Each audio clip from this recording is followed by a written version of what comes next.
अस्सलामुअलैकुम dear students of class 4, hope you are all fine. और माशाल्लाह से आप अपना काम बहुत अच्छा कर रहे हैं। जो स्टूडेंट्स अपना काम नहीं कर रहे वो काम करना शुरू कर दें ताकि हमारी पढ़ाई पर इसका अफेक्ट ना हो। कल संडे था, होप आपने अपना पिछला सारा लेसन रिवाइज कर लिया होगा। संडे से फ़ायदा उठाया करें। संडे को जो भी आपने पूरे वीक में पढ़ा होता है उसको पीछे से सारा रिवाइज़ कर लिया करें। फिर आपका जो लेसन है वो साथ साथ रिवाइज़ होता रहता है, तो आपको फिर पेपर्स में जो है वो मुश्किल पेश नहीं आती। चले हम आप अपनी आज की डायरी शुरू करते हैं। डायरी शुरू करने से पहले मेरे साथ मिलके इल्म में इजाफे की दुआ पढ़ें। रब्बी ज़िदनी इल्मा, ए मेरे रब मेरे इल्म में इजाफा फरमा। प्यारे बच्चों, आज का जो हमारा SLO है वो है recognise the value of a balanced ecosystem. हमने एक बैलेंस्ड इकोसिस्टम हमने पढ़ा कि बैलेंस्ड इकोसिस्टम क्या होता है, जिसमें जो हर स्पीशी जो है वो इक्वल अमाउंट में पाई जाए। ये नहीं है कि एक स्पीशी ज़्यादा हो जाए एक स्पीशी कम हो जाए। इसका जो इफेक्ट है फिर एक दूसरे के ऊपर पड़ता है और हमारा इकोसिस्टम जो है वो डिस्टर्ब हो जाता है। अब हमने पढ़ना है आज के एक इकोसिस्टम को बैलेंस रखना क्यों ज़रूरी है।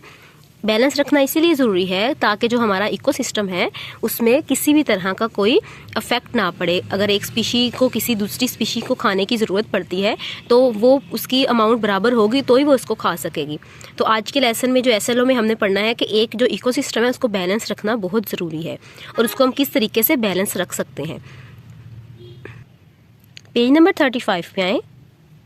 रीडिंग है हमारे पास, बैलेंसिंग एन इकोसिस्टम। एक इकोसिस्टम को किस तरह से बरकरार रखा जा सकता है। In any ecosystem there are more than one type of living organisms. अब कोई भी इकोसिस्टम है तो उसमें एक टाइप से ज़्यादा टाइप्स के जो है वो लिविंग ऑर्गेनिजम्स पाए जाते हैं। For example in a forest ecosystem, for example मिसाल के तौर पर अगर हम एक फॉरेस्ट इकोसिस्टम की बात करते हैं,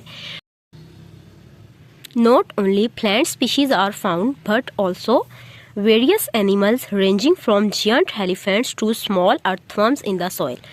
अगर हम फॉरेस्ट इकोसिस्टम की बात करते हैं तो उसमें सिर्फ प्लांट स्पीशीज़ ही नहीं पाई जाती बल्कि उसमें छोटे से एनिमल से लेकर बड़े से बड़े एलिमेंट से लेकर छोटे से छोटा जो एलिमेंट या कोई भी एनिमल या प्लांट जो है वो पाया जाता है। फॉर एग्जांपल अगर हम एक फॉरेस्ट को लें तो उसमें बड़ा सारा हाथी जो है वो भी होता है। और अगर हम छोटे से छोटे की बारे में बात करें तो सॉइल जो है, हमारी मिट्टी जो है, प्लांट्स के नीचे जो मिट्टी होती है, सॉइल होती है, उसमें स्मॉल अर्थवर्म भी पाया जाता है। स्मॉल इंसेक्ट की तरह का होता है अर्थवर्म, वो भी पाया जाता है।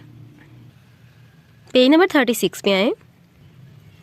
Each living organism plays its role in maintaining a balance in an ecosystem। अब जो हर लिविंग ऑर्गेनिज्म है वो अपना रोल प्ले करता है इकोसिस्टम को बैलेंस करने में। It is a very delicate balance, ये बहुत नाजुक किस्म का बैलेंस होता है। एंड द स्लाइटेस्ट डिस्टर्बेंस, और छोटी से छोटी डिस्टर्बेंस भी can destroy the whole ecosystem, वो पूरे के पूरे इकोसिस्टम को डिस्ट्रॉय कर सकती है, बर्बाद कर सकती है। A healthy ecosystem depends on a healthy environment. अब जो एक हेल्दी इकोसिस्टम है वो किसके ऊपर डिपेंड करता है, एक हेल्दी इन्वायरमेंट पर, हेल्दी माहौल पर। And a delicate balance among all its members and the environment. और ये ज़रूरी है कि एक इन्वायरमेंट में, एक इकोसिस्टम में जितने भी मेंबर्स हैं उन सब के दरमियान बैलेंस हो।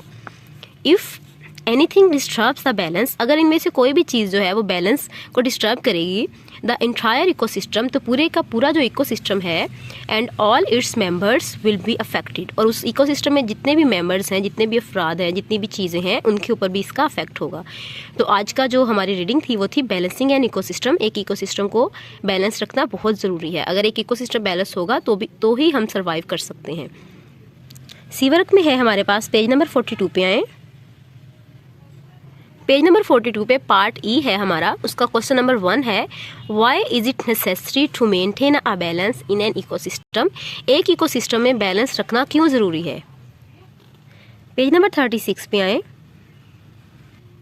आज जो हमने रीडिंग की है उसी में इसका आंसर है, यहाँ से निशान लगाएं। A healthy ecosystem depends on a healthy environment and a delicate balance among all its members and the environment. If anything disturbs the balance, the entire ecosystem and all of its members will be affected।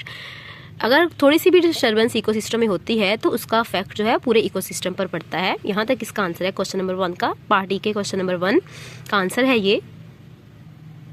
उसके साथ ही question पे आए। Question के अंदर से हम निशान लगाएंगे। पहले लिखे देयरफॉर इट इज़, वहाँ तक लिखने के बाद हमने आगे लिखना है therefore it is necessary to maintain a balance in an ecosystem. यहाँ तक ये हमारे पार्ट ई के क्वेश्चन नंबर 1 का आंसर है। ये हमारा आज का सी वर्क है। सी वर्क याद करके आपने राइट करके देखना है। अब हम आते हैं अपने एच वर्क पे। एच वर्क में है हमारे पास पेज नंबर 42 पे पार्ट ई का क्वेश्चन नंबर 1। इसका आंसर मैंने अभी लगवाया है आप लोगों को। तो ये हमारा पार्ट ई का क्वेश्चन नंबर 1 जो है यही सी वर्क है, यही एच वर्क है। आपने अच्छे तरीके से याद करके इसको सी वर्क में भी राइट करना है और एच वर्क में भी राइट करना है। एच वर्क करके आपने अपने केपीएस के पोर्टल पे शेयर करना है। अपना बहुत सारा ख्याल रखें। फ़ी मानिल्लाह।